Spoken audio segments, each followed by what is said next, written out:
Right now, inside 37 million Americans, an organ no larger than your hand is quietly destroying itself. Most of them will never know, until it is too late.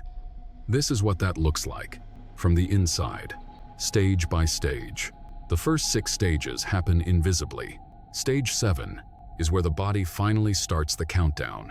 Stage 1, the first signal. Your pancreas sends a hormone called insulin into your bloodstream every time you eat. When that process works perfectly, it is invisible. But when you eat too much, too often, the pancreas is forced to work double shifts.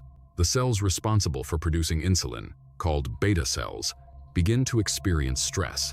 They are not dying yet, but they are firing at maximum capacity, and they cannot sustain it. Stage 2, the overload. Beta cells are now producing more insulin than they were designed to handle. Over months, sometimes years, this chronic overstimulation causes what clinicians call beta cell burnout. The cells begin to malfunction. Some begin to die. Your body compensates by pushing the survivors even harder. This is the stage where most people feel absolutely nothing. No pain, no warning. The damage is perfectly invisible. Stage 3, the fire. When beta cells die in large enough numbers, the immune system responds. But in many cases, particularly in autoimmune conditions, it makes a catastrophic error. It identifies the remaining healthy beta cells as a threat, and it begins to attack them. This is called autoimmune pancreatitis. Your own white blood cells, the very cells designed to protect you, become the assassins. Stage 4, the enzyme trap. Here is where it becomes truly disturbing. Your pancreas does not just produce insulin, it also produces powerful digestive enzymes, chemicals strong enough to break down a steak in minutes. Under normal conditions, these enzymes are safely contained and only activated inside your small intestine. But when the pancreas is inflamed and damaged, those enzymes activate early. Inside the pancreas itself, the organ begins to digest itself. Stage 5, necrosis. This is the medical term for tissue death. In the pancreas, necrosis is particularly severe because the self-digestion continues even as the cells die. Pockets of dead tissue form inside the organ. These are called necrotic zones. They are irreversible. The tissue that dies here will never regenerate. What was a functioning organ is beginning to resemble a battlefield. Stage 6, the cascade.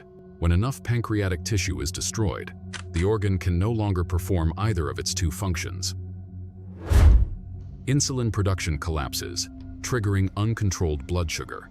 Enzyme production fails, meaning the body can no longer properly digest food. But it does not stop there. The inflammatory signals from the dying pancreas begin to spread to the kidneys, to the lungs, to the liver.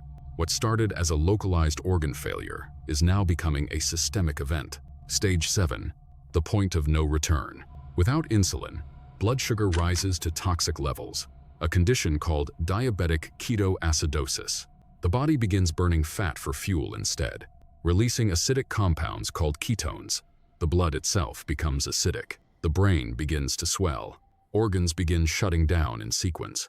From the outside, a person in stage 7 looks like they are simply very tired. Inside, their body is running a countdown. There is no warning at stage 1. There is no pain at stage 2. There is no coming back from stage 5. What you just watched is not a rare edge case. The first 4 stages of pancreatic decline affect millions of people who have never received a single warning. The biological process that ends in stage 7 often begins decades earlier, silently, invisibly. If you take one thing from this, get your A1C tested. Twice a year, under 5.7, you are still in stage 0. Send this to anyone you love who has not had their blood drawn this year.